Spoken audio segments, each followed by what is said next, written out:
Assalamualaikum warahmatullahi wabarakatuh.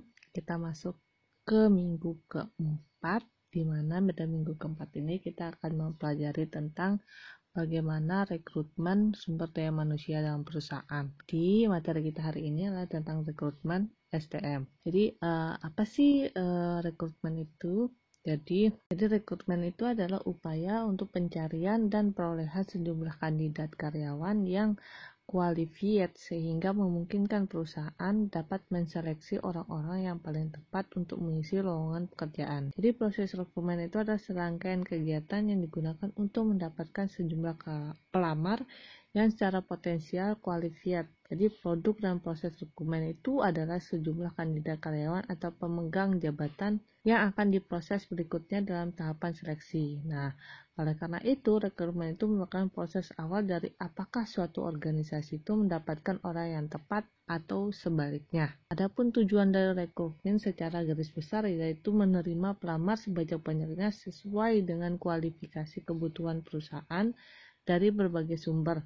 Nah, sehingga memungkinkan akan terjaring calon karyawan dengan kualitas yang tertinggi dan juga yang terbaik. Adapun langkah-langkah dalam proses rekrutmen. Jadi langkah-langkah dalam proses rekrutmen itu satu yaitu mengidentifikasi jabatan yang lowong dan berapa jumlah tenaga kerja.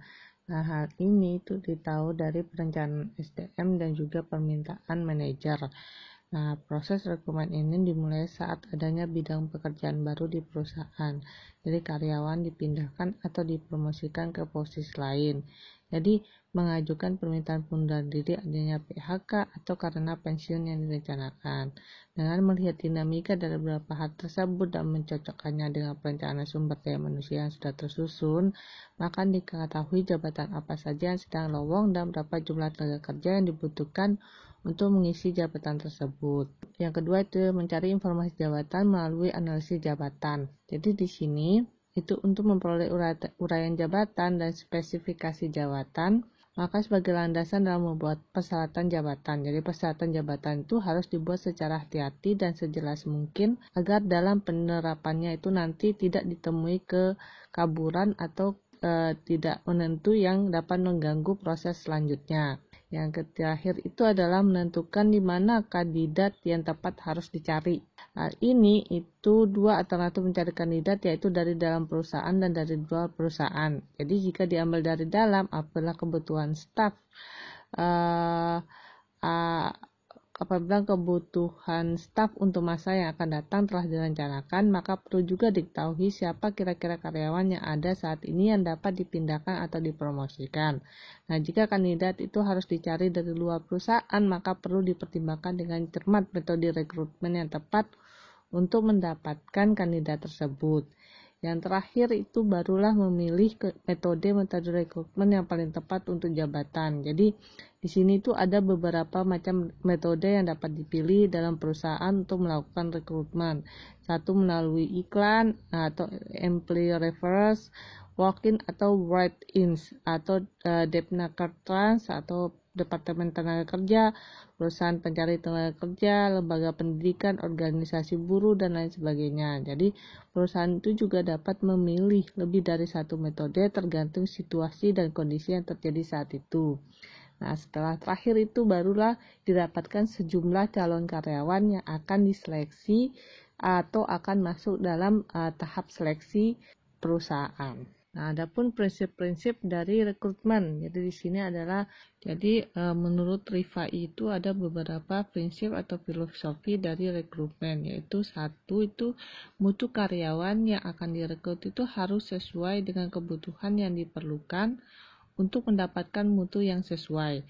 Jadi untuk itu sebelumnya itu perlu dibuat yang namanya analisis pekerjaan, deskripsi pekerjaan, dan spesifikasi pekerjaan.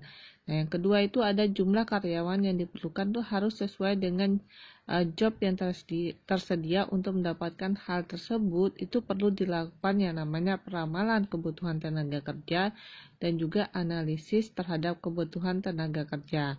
Yang ketiga ada biaya yang diperlukan itu diminimalkan. Yang keempat ada perencanaan keputusan-keputusan strategi tentang perekrutan, flexibility, dan pertimbangan-pertimbangan hukum. Nah, sekarang kita masuk ke perekrutan ya. Perekrutan itu ada dua, perekrutan internal dan eksternal. Jadi perekrutan internal itu ya mempromosikan atau mempekerjakan dari dalam organisasi, atau bisa juga adalah karyawan yang akan mengisi lowongan pekerja yang diambil dari dalam perusahaan. Dan di sini dengan cara memutasikan atau pemindahan karyawan yang memenuhi spesifikasi pekerjaan jabatan tersebut. Jadi di sini itu kita bisa, yang kedua itu ada perekrutan eksternal, yaitu mempromosikan atau mempekerjakan dari luar organisasi. Jadi kalau antara lain yaitu luar perusahaan, yaitu bisa juga dari lembaga-lembaga. Nah, sekarang sumber rekrutmen. Jadi sumber rekrutmen internal itu jadi kayak tadi saya bilang, ada penempatan pekerjaan atau promosi, ada inventaris keahlian, ada penawaran pekerjaan ataupun rekomendasi dari karyawan. Nah, di sini ada rekrutmen eksternal, yaitu di luar dari perusahaan. Itu ada melalui iklan, ada agen tenaga kerja, ada lembaga pendidikan, banyak sih sebenarnya. Ada referensi juga, ada dari kantor penempatan kerja, ada ada pasar tenaga kerja. Nah, sumber-sumber lainnya. Sekarang kita masuk ke analisis sumber rekrutmen. Jadi di sini tuh ada beberapa kelebihan dan kelemahan dari rekrutmen internal dan rekrutmen yang eksternal. Jadi kalau rekrutmen internal itu ada kandidat itu mengenal baik organisasi karena sudah bekerja selama beberapa bulan atau sudah lama bekerja di dalam perusahaan tersebut. Jadi biaya penarikan dan pelatihan rendah karena biaya yang dikeluarkan untuk memberikan pelatihan itu juga tidak terlalu banyak karena dia sudah mengenal dan mengetahui apa saja yang harus dilakukan dalam perusahaan itu, dan dapat meningkatkan semangat dan motivasi karyawan, dan juga kemampuan kandidat sudah dikenali lebih baik. Jadi kelemahannya itu adanya persaingan yang ketat, dan juga masalah motivasi dan semangat kerja bagi yang tidak terpilih itu akan berpengaruh, dan kandidat potensial mewarisi kelemahan kultural atau budayanya. Sedangkan kalau rekrutmen eksternal itu kelebihannya itu ya adanya penyegaran situasi kerja karena masih baru. Terus dapat menekan unsur dan kelemahan struktural dan juga variasi kompetensi SDM yang organisasi. Sedangkan kelemahannya itulah masalah ketepatan bagi organisasi dan lingkungan, menurunkan semangat dan motivasi tenaga kerja yang lama karena adanya tenaga kerja yang baru dan lebih fresh, dan perlu waktu penyesuaian karena penyesuaiannya juga setiap orang atau setiap pegawai yang masuk itu berbeda-beda. Nah, sekarang kita masuk ke evaluasi rekrutmen. Jadi, adapun evaluasi rekrutmen di sini kriteria yang digunakan adalah jumlah pelamar. Jadi, jumlah pelamar itu merupakan petunjuk tentang memikat tidaknya program rekrutmen tersebut. Apakah rekrutmen tersebut sukses atau tidak. Nah, jumlah unsur tentang pelamar yang diajukan untuk diterima. Jadi indikator kualitas para pelamar itu yang lebih baik. Terus jumlah penerimaan atau pelamar yang diterima. Jadi petunjuk yang lebih jelas tentang jumlah orang yang qualified, dan juga jumlah penempatan karyawan yang berhasil. Jadi evaluasi terhadap penilaian prosedur atau proses seleksi. Nah, sekarang kita masuk ke kendala-kendala penarikan. Jadi ada di sini kendala-kendala penarikan. Di sini ada kendala-kendala dalam proses rekrutmen. Jadi di sini ada kebijakan-kebijakan organisasi. Jadi kebijakan-kebijakan organisasi itu merupakan cermin utama berhasil atau tidaknya penarikan calon pegawai. Jadi kebijaksanaan organisasi itu akan mempengaruhi penarikan adalah kebijaksanaan mengenai kompensasi dan kesejahteraan, promosi status karyawan, dan sumber tenaga kerja. Jadi di sini kebijakan kompensasi dan kesejahteraan. Jadi jika perusahaan itu dapat memberikan kompensasi dan kesejahteraan yang cukup besar serta adil, maka pelamar yang serius itu akan semakin banyak. Tetapi sebaliknya, jika gaji dan kesejahteraan rendah, maka pelamar menjadi sedikit. Kedua, ada kebijakan promosi. Jadi apabila kesempatan untuk promosi diberikan cukup luas, maka pelamar yang serius makin banyak. Dan sebaliknya, jika kesempatan untuk promosi sangat terbatas, maka pelamar akan menjadi sedikit. Jadi kebijakan status karyawan yang kedua adalah Jika status karyawan menjadi karyawan tetap atau full time, maka pelamar akan semakin banyak. Tapi jika status karyawannya honorer, harian, atau part time, maka pelamar akan semakin sedikit. Jadi kebijaksanaan sumber tenaga kerja. Jadi jika tenaga kerja yang akan diterima hanya bersumber dari tenaga kerja lokal, maka pelamar yang serius akan sedikit. Tetapi sebaliknya, bila tenaga kerja yang akan diterima itu bersumber dari seluruh Nusantara, maka pelamar itu akan semakin banyak.